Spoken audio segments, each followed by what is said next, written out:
제가 생각하기에 이 순복음 파라과이 교회는 종갓집입니다. 종갓집. 큰 집이에요. 큰 집. 남미에서는. 제 생각엔 그런데 이 큰 집에 저같이 이런 막둥이를 보내주셔가지고 하나님 가서 어떻게 해요? 라고 그렇게 많이 했었는데 막상 와서 뵈니까 얼마나 잘 해주시고 환영해 주시는지요. 참 앞으로 함께 말씀과 기도로 예수님의 이름으로 나가면 정말 하나님께 쓰임받는 귀한 그런 교회가 될 수 있겠다라는 그런 자신감과 담대함이 들었습니다. 말씀과 기도로 섬기는 주의 종이 될 수 있도록 기도해 주시고요. 그리고 또 온유와 겸손입니다. 저를 위해서 기도해 주실 적에요. 온유하고 겸손한 자. 그리고 무엇보다도 가장 큰 은사, 능력받는 종. 가장 큰 은사가 무엇일까요? 사랑입니다. 사랑. 사랑입니다. 사랑의 종이 될 수 있도록 기도해 주시기를 부탁드립니다. 그리고 제가 조금만 더 인사 말씀을 드리면요. 오기 전에 기도를 좀 많이 했습니다. 기도를 좀 많이 했습니다. 하나님, 제가 어떤 사명을 가지고 이 교회를 가야 할까요? 라고 열심히 기도를 했는데요. 하나님께서 아무런 마음의 감동을 안 주시는 것 같습니다. 그러다가 이제 비행기를 타고 아sunció에 딱 내리는데 그제서야 하나님께서 감동을 주시는 것 같습니다. 가서 함께 살아라. 함께 살아라. 함께 산다는 말이 무슨 말인지 아시죠? 그곳에 새 가족들과 함께 살면서 주 안에서 함께 기뻐하고 주 안에서 함께 슬퍼하고 함께 살으라. 그래서 저는 왜 파라과이에 왔느냐 그러면 저는 이렇게 말씀드릴 수 있습니다. 우리 성도님들하고 함께 파라과이 땅에 살려고 왔습니다. 함께 사는 동안에 정말 하나님의 나라가 충만한 그런 교회가 될 수 있도록 같이 기도해 주시고 함께 해주시는 우리 성도님들 되시기를 간절히 부탁드립니다. 그럼 인사만 여기까지만 드리고요. 오늘 말씀 증거하겠습니다. 연말이 되면요, 항상 해마다 한국에 보면은 이런 기사들이 많이 뜹니다. 새해에 듣고 싶은 뉴스라고 해가지고 앙케이트를 이렇게 조사를 해서 발표를 합니다. 그럴 때 가장 많이 나오는 뉴스가 가장 많이 1등에 올라가는 그런 순위가 경기 회복됐으면 좋겠다. 그런 뉴스가 나왔으면 좋겠다라고 하시는 분들이 많고요. 우리 청년들 같은 경우는 취업률이 상승됐으면 좋겠다. 이렇게 대답을 하는 그런 청년들도 있다고 합니다. 저 같은 경우는 이제 아르헨티나에서 온 지 얼마 안 됐으니까 좀 제발 아르헨티나에 이런 뉴스가 나왔으면 좋겠다 하는 생각이 많이 듭니다. 치안이 안 좋습니다, 거기는. 그래서 신문을 펼쳐보면 맨날 나오는 뉴스가 모토초로 당했다고, 어디 집에 강도가 들어갔다고, 오토바이 강도 만났다고, 이런 얘기만 나오고요. 아니면 그쪽도 경기가 안 좋으니까 IMF에서 와가지고 뭐 막걸리 대통령하고 뭘 한다. 그 다음에 아니면 인플레가 몇 %고, 아니면 이번에는 뭐 교사 노조가 파업을 해서 저희 국회의사당을 가로막고 시위한다. 맨날 이런 부정적인 뉴스만 들리는 겁니다. 정말 이런 우울한 뉴스만 듣다 보니까 마음에 바람이 생기죠. 정말 새해에는 좀 좋은 뉴스, 좋은 소식, 좀 마음을 따뜻하게 해주는 그런 뉴스가 좀 많이 쏟아졌으면 좋겠다라는 그런 생각을 많이 합니다. 우리 성도님들도 똑같은 바람이실 줄로 믿습니다. 2019년에는 정말 좋은 뉴스, 좋은 소식들이 많이 들려지기를 바랍니다. 제가요, 이렇게 뉴스, 소식 얘기를 하는 이유는요, 오늘 제가 증거하려고 하는 이 설교의 주제가 바로 이 복음이라서 그렇습니다. 복음이요, 복음. 복음이라는 단어를 많이 들어보셨죠? 이 복음을 다 아시겠지만 이 복음이라는 단어의 뜻이 제가 지금 계속해서 말씀드린 것처럼 좋은 소식, 복된 소식, 오늘날 말로 표현하면 뭐 좋은 뉴스, 이렇게 할 수가 있을 것입니다. 세상 그 누구도 아닌 하나님께서 전해주시는 좋은 소식, 복된 소식이니까 얼마나 우리를 기쁘게 하겠습니까? 예레미야서 29장 11절에 보니까 우리를 향한 하나님의 생각은 재앙이 아니요 평안이라 미래와 희망을 주는 것이라고 하는데, 그 좋으신 하나님께서 우리를 너무나도 사랑하시고 생각하시는 분께서 들려주시는 그 좋은 소식, 복된 소식이 얼마나 좋겠습니까? 그래서 저나 여러분이나 우리는 이 복음, 그러면은 이 복음이라는 단어만 들어도 막 가슴이 막 쿵쾅쿵쾅 뛰어야 합니다. 어떠세요? 막 복음 그러면 막 가슴이 뛰고 막 그러십니까?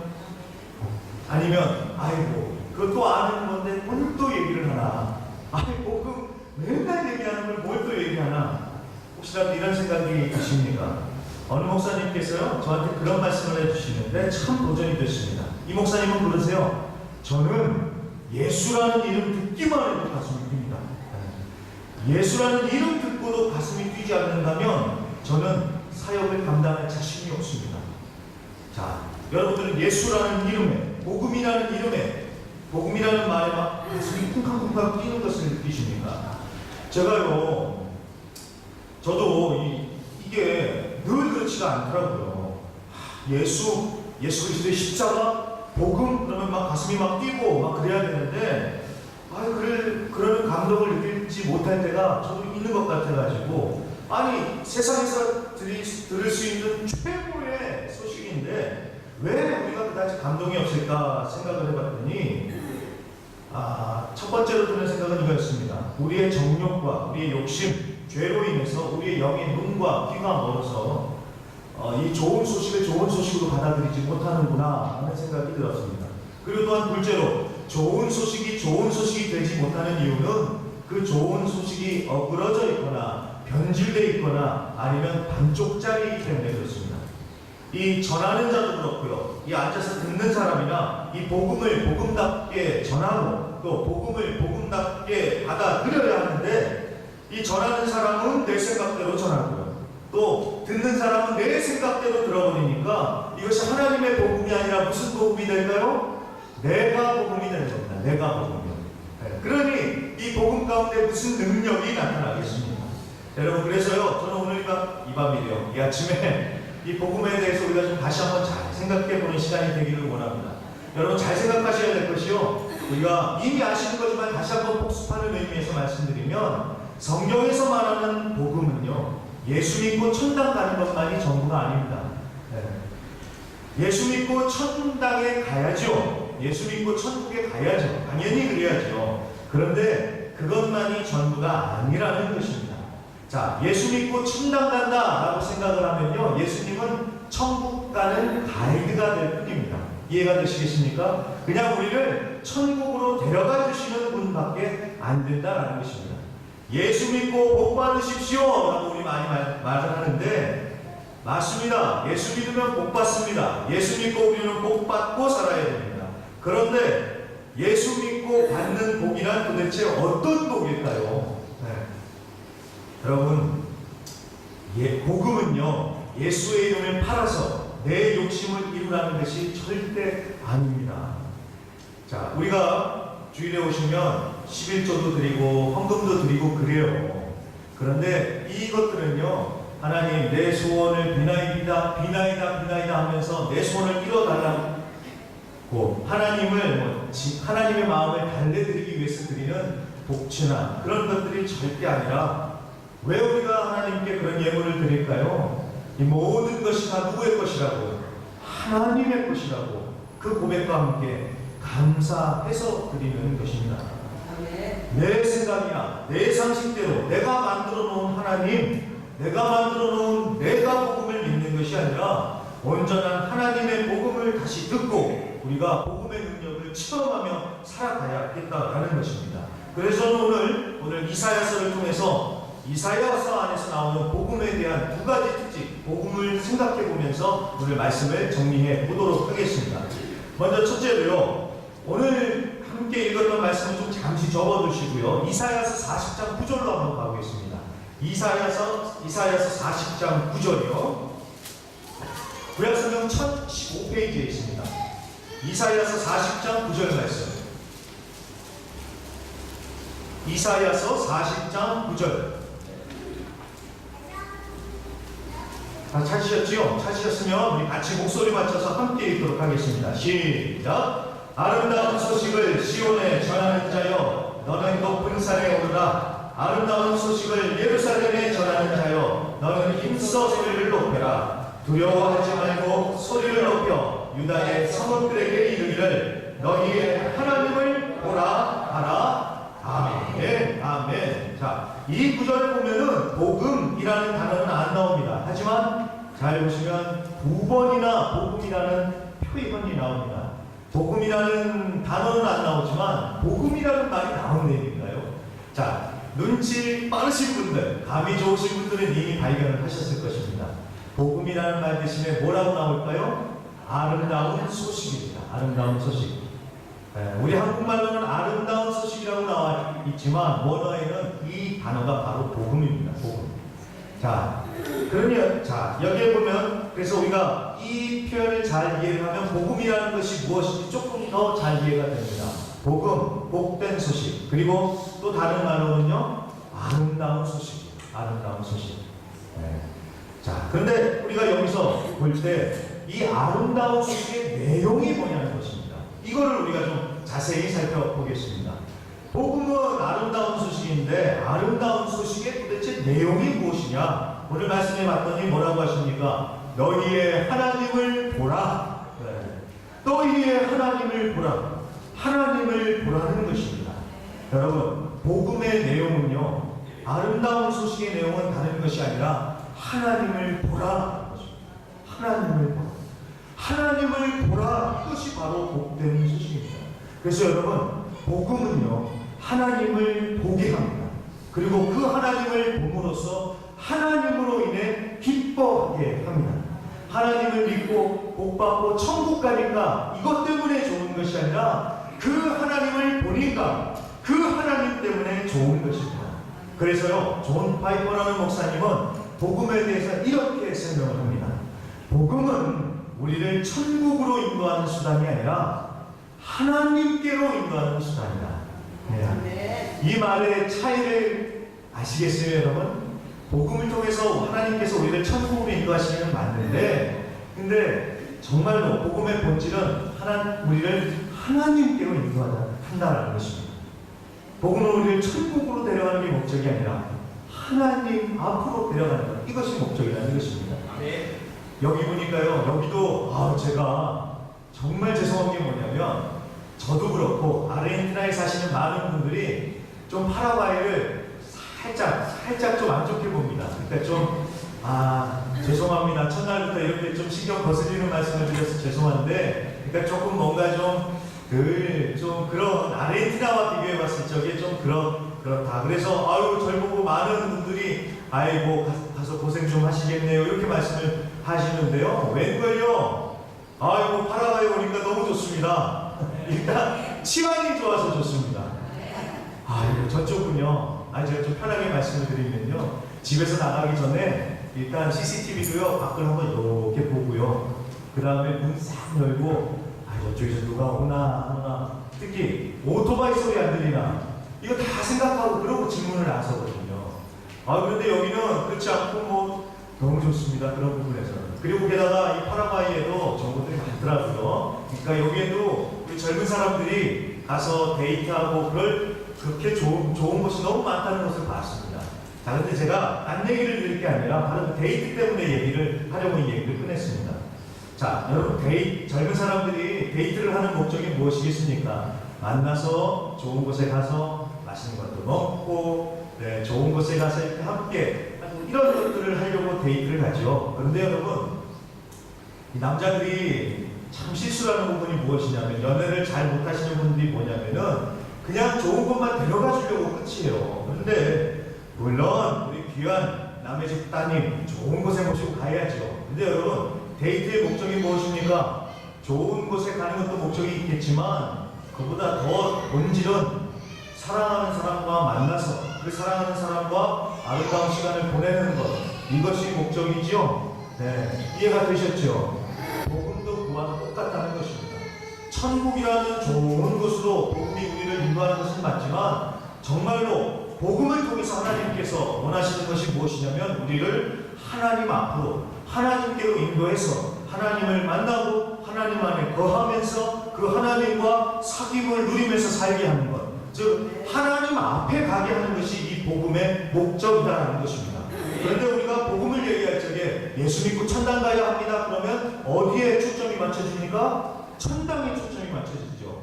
천국에 초점이 맞춰지죠. 그러니까 하나님을 믿어서 천국 가려고 하는, 그러니까 천국이 더 부각이 되다 보니까 하나님을 우리가 좀 잘 바라보지 못하고 하나님을 좀 이렇게 좀 무시하는 때가 벌어지는 것도 있다라는 것입니다.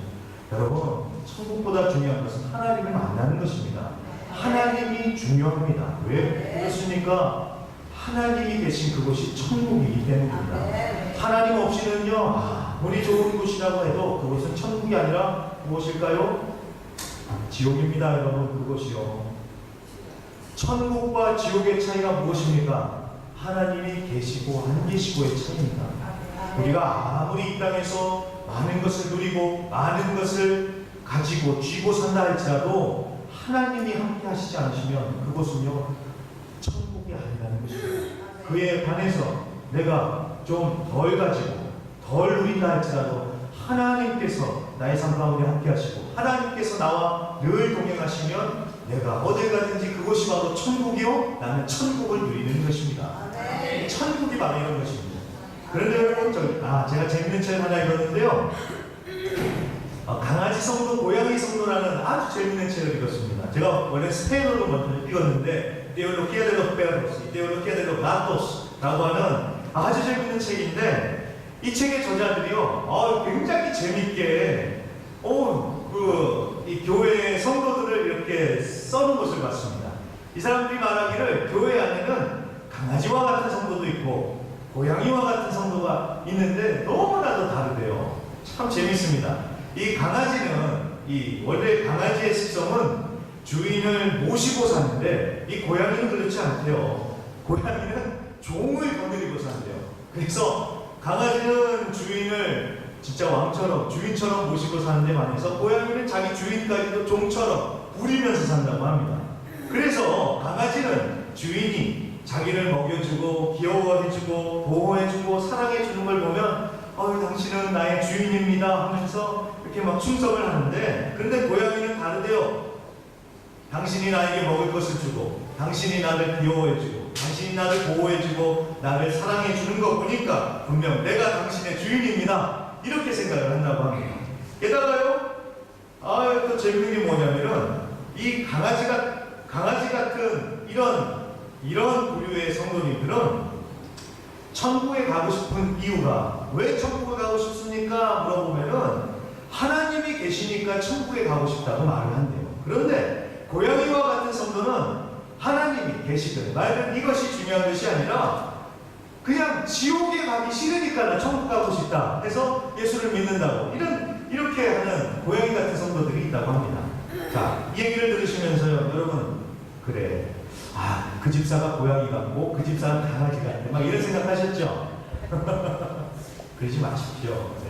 왜 그러냐면요, 여러분이나 저나 하루에도 정말 수백 번씩 강아지도 됐다가 고양이도 됐다가 우린 그렇습니다. 그렇습니까? 안 그렇습니까? 좀 내가 아침에 일어나서 감사하고 기분 좋으면 강아지같이 하나님을 찬양하면서 그러는데, 좀 내가 기분이 안 좋고 그러면 곧바로 고양이처럼 하나님 왜 이래요 하면서 막 하나님께 따지지요. 다른 사람을 생각할 것이 아니라 하나님 내가 정말 이런 사람이군요 하면서 정말 나 자신을 주님 앞에 나아가서 회개하면서 정말 온전한 주님의 자녀가 될 수 있도록 우리 기도해야 됩니다. 그러기 위해서 여러분, 우리가 복음을 들어야 한다는 것입니다. 복음을 깊이 묵상해야 한다는 것입니다. 왜냐? 복음은 우리를 하나님 앞으로 인도하기 때문입니다. 그래서 하나님을 보고 하나님을 보며 하나님 때문에 기뻐하고 하나님 때문에 감사하고 하나님 때문에 소망이 생기고 밝은 내일을 기대하는 것입니다. 성경은요, 우리에게 계속해서 말하기를 하나님을 보라라고 말씀합니다. 그리고 신약에 오면은 이렇게 구체적으로 말씀을 하시죠. 살아계신 하나님이신 예수 그리스도를 보라. 성경은요, 계속해서 말씀하십니다. 예수를 바라보라. 예수를 바라보라. 여러분들이 잘 아시는 히브리서 12장 2절의 말씀, 믿음의 주요 또 온전케 하시는 이 예수를 바라보라 라고 말씀하십니다. 나중에 히브리서의 말씀을 제가 나눌 기회가 있겠지만, 그 핍박과 재산이 몰수당하고 사회에서 왕따당하는 삶을 살고 있었던 그 그리스도인들에게 하나님께서는 뭐라고 말씀하십니까? 예수 그리스도를 바라보라. 예수를 보라. 이것이 바로 복음입니다. 물론 처음 교회를 나올 때는요, 천국 가야 한다고 복 받으라고 해서 나와요. 그렇게 해서 나옵니다. 그리고 또 어떤 경우에는 사람들 만나고 나옵니다. 그리고 또 어떤 경우에는 교회밥이 맛있어서 나오기도 합니다. 여기도 그러세요? 네, 교회밥 맛있어서 나오기도 해요. 그래서 교회에 그렇게 나왔다가 예수님 믿어서 정착하시는 분들도 계십니다. 자, 그러다가 이제 예수님을 믿고 나오는데 이제 그러다 보면 그렇게 나왔을지라 하더라도 그런 이유들 때문에 나왔었다 할지라도 이제 시간이 흐르고 예수를 믿으면요 이제는 바뀌어야죠. 사람들 때문이 아니라 하나님 때문에 나와야죠. 교회 식당밥이 맛있어서 나오기도 하지만 이제는 예수님 때문에 나와야죠. 여러분 여기에 놀라운 비밀이 있습니다. 우리가 사람 보면서 나오고 그럼 교회밥 보고 나오고 그러면은 시험 들어요. 시험 듭니다. 하지만 하나님 바라보고 예수님 바라보고 나온다면은 왜 시험이 들고 왜 상처를 받겠습니까? 물론 상처가 있고 시험을 받을 수도 있겠죠. 하지만 예수님을 바라보면 예수님만 바라보면 다시 힘이 나는 건 아니겠습니까? 그래 내가 예수님 때문에 내가 믿는 거지. 그럼 다시 힘이 나는 건 아니겠습니까? 성경에 보니까 가장 상처 많이 받고 시험 많이 들어야 할 사람이 한 사람이 있는데 그게 누구냐면 바로 요셉이었습니다. 요셉. 얼마나 억울해요. 자기 피를 나는 형제들이 자기를 갖다 팔아먹고 나중에 억울한 누명 쓰고 그런데도 이 사람은 어떻게 된 일인지 아무런 상처도 안 받고요. 시험도 안 받더라고요. 자, 왜 그렇겠습니까? 비결이 어디에 있겠습니까? 하나님을 생각하니까. 하나님을 바라보니까. 하나님을 바라보라. 여러분 이것이 바로 복음입니다. 아름다운 소식이 다른 것이 아닙니다. 이 설교단에서 전할 수 있는 가장 복된 소식이 다른 것이 아닙니다. 하나님을 바라보십시오. 이것이 정말 복음입니다. 이번 한 주간도 살아가실 적에요 늘 하나님을 바라보시면서 승리하시기를 부탁드립니다. 네, 두 번째입니다. 두 번째는 이제 다시 오늘 말씀으로 돌아오셨어요. 이사야서 52장 7절입니다. 다시 돌아오겠습니다. 첫 번째는 아름다운 소식이었고요. 네, 하나님을 바라보라. 이것이 첫 번째고요. 두 번째는 이제 52장 7절에서 이제 우리 복음이 무엇인지를 한번 다시 보겠습니다. 52장 7절에도 보면은 복음이라는 단어는 나오지 않습니다. 하지만 복음의 또 다른 표현이 나오죠. 무엇일까요? 좋은 소식입니다. 좋은 소식. 자, 이러면 이제 복음에 대한 이해가 더 깊어지셨죠? 복음은 복된 소식이요, 아름다운 소식이요, 좋은 소식입니다. 자, 오늘 여기서 보는 그러면 좋은 소식의 내용은 무엇일까요? 네, 다 이미 답을 아시죠? 네, 표정에 보니까 다들 이미 알고 계신 것 같아요. 네, 맞습니다. 네, 하나님이 통치하신다. 하나님이 통치하신다. 이것이 바로 복음이요 좋은 소식이다라는 것입니다. 여러분 복음이 복이 되는 우리에게 복이 되는 이유는요 하나님께서 통치하시기 때문에 복음입니다. 내 인생 이제 내가 다스리는 것이 아니라 누가 다스린다고요? 하나님께서 다스리신다. 그래서 복음인 것입니다. 여러분 죄가 무엇인지 다들 아시죠? 근데 제가 아시지만 다시 한번 복습을 하면 우리는 흔히 거짓말하거나 도둑질하거나 음행을 저지르거나 불륜을 저지르거나 성적인 범행을 저지르거나 이런 것을 죄라고 생각을 합니다. 맞습니다. 다 죄죠. 그런데 여러분 이것은요 감기에 걸렸을 적에 증상이 나타나는 것처럼 우리가 죄인이기 때문에 나타나는 증상들입니다. 죄의 본질은요 이것입니다. 하나님이 아니라 내가 하나님이 돼서 내 마음대로 내가 다스리고 사는 것, 여러분 이것이 바로 죄의 본질입니다. 하나님이 다스려야 되는데 내가 하나님이 돼서 내가 해버리는 것, 이것이 바로 교만이요 그것이 바로 죄입니다. 이것을 로마서 1장 21절에 이렇게 말씀합니다. 하나님을 알되 하나님을 영화롭게도 아니하며 감사하지도 아니하고 오히려 그 생각이 허망하여지며 미련한 마음이 어두워 졌나니. 무슨 말입니까? 하나님을 알아요. 하나님을 알아요. 그렇지만 하나님을 완전히 무시하고 살죠. 그래서 하나님을 무시하고 내 마음대로 내가 다스리고 사니까 여러분 좋을까요? 싫을까요? 좋을 것 같은데요. 문제투성입니다.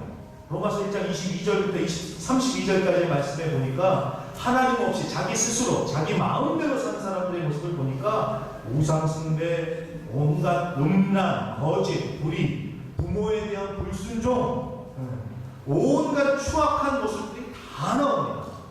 사람이 사람답게 못 살고 이건 금수박도 못하게 완전히 짐승 같은 삶을 살고 있다는 것입니다. 왜 그렇습니까? 하나님 없이 자기가 하나님이 돼서 사니까요. 자, 다른 것이 아닙니다. 하나님 없이 내 마음대로 산다고 했을 적에 이런 일이 일어나는 것입니다. 이것을 어디서 우리가 구체적으로 볼 수 있냐면 사사시대 때 이 모습을 볼 수가 있습니다. 사사기 다 아시죠? 어둡고 타락했던 그 정말 가장 암흑기였던 그 시대, 이 시대의 가장 큰 이유가 원인이 어디 있었습니까? 사사기 21장 25절에 말씀합니다. 그때 이스라엘에 왕이 없으므로 사람이 각기 자기의 소견에 오른 대로 행하였더라. 왕이 계시는데 하나님께서 왕이신데 이 하나님을 완전히 무시하고 자기 스스로, 각자 자기 스스로가 왕이 돼서 자기 마음대로 사니까 이렇게 어두운 암흑기를 겪어가는 것입니다. 그렇기 때문에 여러분, 진정한 복된 소식이 무엇입니까? 하나님이 왕이 되셔서 하나님이, 이것이 바로 진정한 복된 소식이라는 것입니다. 하나님이 다스려야 여러분 한 사람의 인생이 올바르게 서는 것입니다. 하나님께서 다스려야지 우리의 각 가정들이 올바르게 세워지는 것이고요. 하나님께서 다스려야지 그 사회가, 그 나라가 질서가 잡히고 세워지는 것입니다. 그래서 우리가 잘 되려면 여러분 다른 것이 필요한 것이 아닙니다. 하나님이신 예수 그리스도가 필요합니다. 우리의 각 가정들이 회복되려면 왕이신 예수님께서 오셔서 우리의 각 가정들을 다스려야 합니다. 그래서 복음은 외치는 것입니다. 왕이신 예수님께서 통치하신다, 다스리신다. 그래서 저는요, 오늘 말씀을 통해서 이 도전을 드립니다. 한번 각자 곰곰이 한번 잘 생각해 봐 주세요. 여러분들의 삶을 누가 다스리고 있는지, 나의 가족을 누가 다스리고 있는지, 나의 자녀를 누가 다스리고 있는지, 나의 사업장을 누가 다스리고 있는지 한번 곰곰이 한번 생각해 보시기를 바랍니다. 예수를 믿는데도 아직도 내가 다스리고 있다면 여러분 오늘이 기회입니다. 하나님, 내가 아닙니다. 오늘 복음 듣고 다시 주님 앞에 돌아갑니다. 하나님께서 다스려 주시옵소서 하면서 기도하실 수 있는 우리 성도님들이 되시기를 바랍니다. 우리가 집도 그렇고 자녀들도 마찬가지입니다. 자녀도 그렇습니다. 이 내 배 아파 나왔으니까 이 누구 자식이에요? 내 자식이죠. 물론 제가 아프진 않았지만 그래도 내 아이니까. 자, 근데 여러분 잘 보십시오. 내 거라고 생각을 하니까 뭐가 생길까요? 욕심이 생기는 거예요. 내 거다라고 생각을 하니까 집착하는 겁니다. 그리고 내 거다라고 생각하니까 누구 마음대로 하고 싶어요? 내 마음대로 하고 싶죠. 교회도 그렇습니다. 네. 우리 목사님도 훌륭한 목사님들 많으시는데 그래도 그렇게 훌륭하게 하시다가 이렇게 좀 새끼로 세시는 목사님들 왜 그러실까요? 교회를 내 거다라고 생각을 하십니까? 여러분, 교회가 누구 겁니까? 예수 그리스도의 것 아닙니까? 아닌가요? 아닌가요? 저 지금 막 2단 3단처럼 다른 말 하는 건가요? 교회는 하나님의 것입니다. 예수 그리스도께서 머리가 되시고 교회는 그의 몸이 됩니다. 그 누구의 것도 아니고 오직 하나님께서 교회의 주인이십니다. 가정도 마찬가지입니다. 하나님께서 우리 각 가정의 주인이십니다. 내 것이 아니라고, 하나님 것이라고 하나님께 맡겨 드리고 하나님께서 다스려 달라고 할 때에 진정한 역사가 일어나는 것입니다. 이찬수 목사님이라고 여러분 잘 아실 거라고 생각이 됩니다. 그분의 책을 읽다가요, 아이고 제가 공감을 하면서 읽은 그런 부분이 있었습니다. 이분이 그 중고등부 사역자로 얼마나 탁월하신 분이십니까? 막 지금 교회 사역 너무나도 잘하시지만 정말 은혜가 충만하시더라고요. 아르헨티나에 작년인가 재작년에 오셔가지고 이렇게 동해를 인도하시는데 정말 많은 사람들이 모여서 많이 은혜를 받았는데 이분이 얼마나 탁월하신 목사님이세요?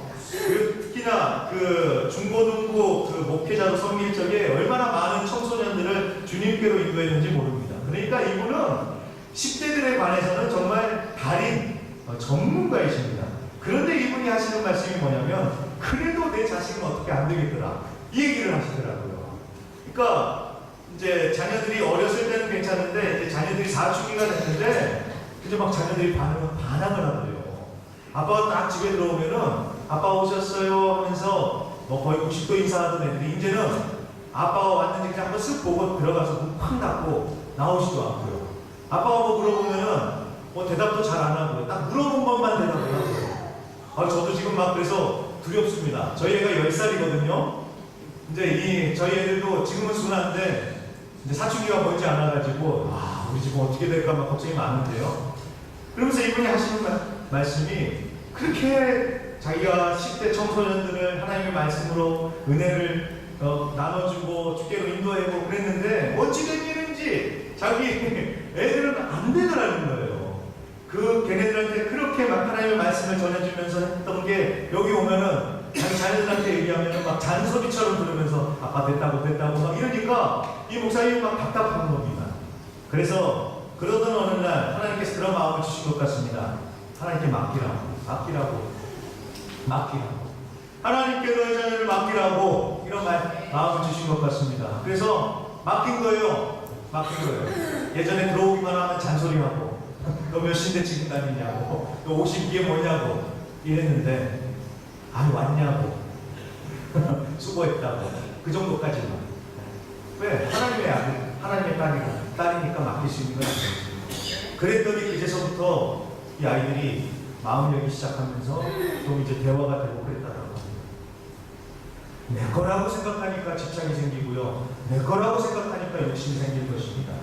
내 거라고 생각하니까 내 마음대로 돼야 되고 내 건데 내 마음대로 안 되니까 열받고 그러는 거예요, 여러분. 근데 여러분 잘 기억하십시오. 이 세상 일은요, 내 마음대로 되는 것은 한 가지도 없습니다. 누구 마음대로 되겠습니까?